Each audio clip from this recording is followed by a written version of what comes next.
Hello viewers, welcome to our channel let's know. আজকে আমরা যে বিষয়টা নিয়ে উপস্থিত হয়েছি সেটি হলো ইংরেজির অত্যন্ত গুরুত্বপূর্ণ একটি question, right form of verbs. Viewers, আমরা সবাই জানি এই রাইট ফর্ম অফ ভার্বস একদম ক্লাস 6 থেকে up to honours degree level পর্যন্ত এই কোশ্চেনটা আমরা পেয়ে থাকি পরীক্ষায়। আর এটা নিয়ে অনেকগুলো রুলস, গাদা গাদা রুলস আমাদের মুখস্থ করতে হয়, যা আমাদের কাছে অনেক সময় অত্যন্ত কষ্টকর বা বোরিং মনে হতে পারে। তো আজকে আমি যেটা বলতে চাইছি সেটা হলো এই রাইট ফর্ম অফ ভার্বস আজ মাত্র ছয়টি পদ্ধতি যদি আয়ত্ত করা যায় তাহলে এটা একদম একদম সহজ হয়ে যাবে এবং 100% এটা কারেক্ট হবে। তো তাই সেই দৃষ্টিকোণ থেকে আজকে আমরা আমাদের টপিকসটার নামকরণ করেছি 6 keys of right form of verbs.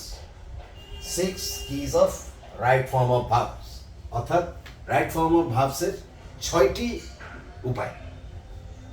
এই 6টি উপায় যদি কোনো শিক্ষার্থী আয়ত্ত করে নিতে পারে, এটা একেবারে 100% নিশ্চিত যে সে অবশ্যই রাইট ফর্ম অফ ভার্বসটা সম্পূর্ণ কারেক্ট করতে পারবে।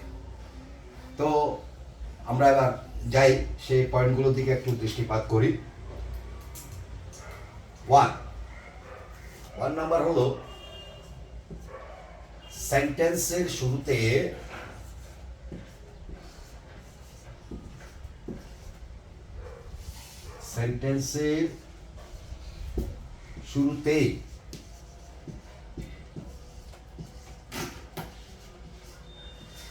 গ্যাপ যদি থাকে, সেন্টেন্সের শুরুতে যদি গ্যাপ থাকে তাহলে একদম একদম চোখ মুখ বন্ধ করে সেক্ষেত্রে কি করতে হবে, ভার্বের বেস ফর্মের সাথে আইএনজি যুক্ত করে সেই জায়গায় বসাতে হবে একদম।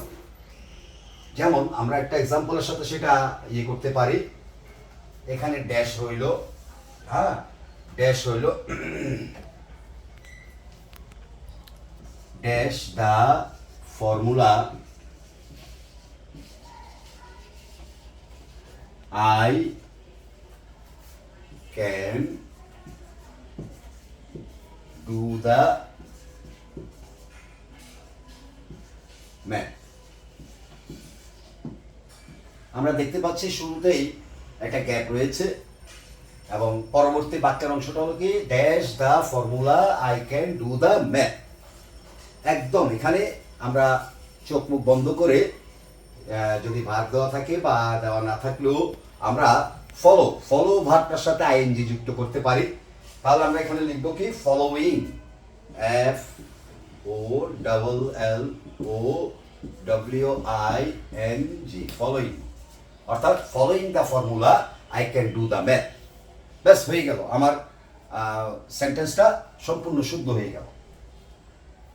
এবারে যেই দ্বিতীয় রুলটা আমরা নিয়ে আলোচনা করব সেটা হলো যে কোনো প্রিপোজিশনের পরে গ্যাপ থাকে, যে কোনো প্রিপোজিশনের পরে, শুধু টু ছাড়া, অন, ইন, বাই, অফ, যে কোনো প্রিপোজিশনের পরে যদি গ্যাপ থাকে সেক্ষেত্রেও আমরা কি করব, ভার্বের বেস ফর্ম।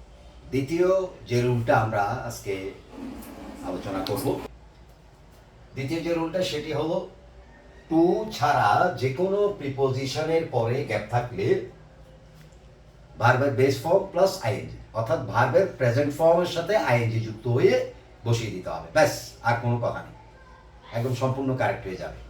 তাহলে আমরা কি দেখলাম, একটা উদাহরণের সাথে আমরা দেখি, I go to market for, এখানে ভার্বটা হলো বেস ফর্ম হলো বাই, বাইয়ের সাথে আইএনজি যুক্ত হয়ে কি হলো, buy, for buying necessary things হয়ে গেল। I go to market for buying necessary things, এ গেল একটি রুল। এবারে আমরা আসলাম 3 নাম্বার রুলসে। 3 নাম্বার রুলসটা বলছে কি, প্রিপোজিশন টু এর পরে যদি গ্যাপ থাকে, প্রিপোজিশন টু এর পরে যদি গ্যাপ থাকে এবং বাক্যটি যদি উদ্দেশ্য প্রকাশ করে তাহলে কি করতে হবে, সেখানে টু এর সাথে ভার্বের বেস ফর্ম বসাই দিতে হবে। টু এর সাথে ভার্বের বেস ফর্ম অর্থাৎ ভার্বের প্রেজেন্ট টেন্সের ফর্মটা বসাই দিতে হবে। এটা উদ্দেশ্য বোঝায় এবং এটাকে ইংরেজি গ্রামারে এটাকে বলা হয় ইনফিনিটিভ। ইনফিনিটিভ দিয়ে এটা পূর্ণ করতে হবে। তাহলে আমরা একটা এক্সাম্পলের সাথে জিনিসটা ক্লিয়ার হতে পারি। I called him to get it. তাহলে এখানে আমরা কি করব, টু এর পরে ডিসকাস, এই ভার্বটির বেস ফর্মটা বসিয়ে দিলাম, discuss. I called him to discuss it, যে আমি তাকে ডেকেছিলাম এটা নিয়ে আলোচনা করার জন্য, অর্থাৎ আলোচনার উদ্দেশ্য বোঝাচ্ছে। এবারে আমরা যে রুলটি নিয়ে কথা বলবো সেটি হলো 4 নাম্বার রুল। ইংরেজিতে কিছু শব্দ আছে, আমাদেরকে শব্দগুলো সম্পর্কে একটু ধারণা থাকতে হবে। তো প্রথম শব্দটি হলো কি, with a view to, with a view to. সেকেন্ডটি হলো look forward to, get use to, now at this moment, gradually, day by day. এই শব্দগুলি যদি থাকে এবং তারপরে যদি গ্যাপ থাকে, তাহলে একদম চোখ বন্ধ করে আমরা সেখানে কি বসাবো, ভার্বের বেস ফর্ম প্লাস আইএনজি, ভার্বের বেস ফর্ম প্লাস আইএনজি বসিয়ে দিতে হবে। এবং আমরা একটা এক্সাম্পলের সাথে সেটা ক্লিয়ার হই। He came here with a view to meeting with me. He came here with a view to, এখানে ভিউয়ার্স খেয়াল করো, উইথ এ ভিউ টুর পরে আমাদের গ্যাপটা ছিল, সেখানে একটা ভার্ব আমরা মিটের সাথে আইএনজি যুক্ত করে বসিয়েছি, হয়ে গেল কি মিটিং উইথ মি। হয়ে গেল, সমাধান হয়ে গেল আমাদের এই 4 নাম্বার রুল।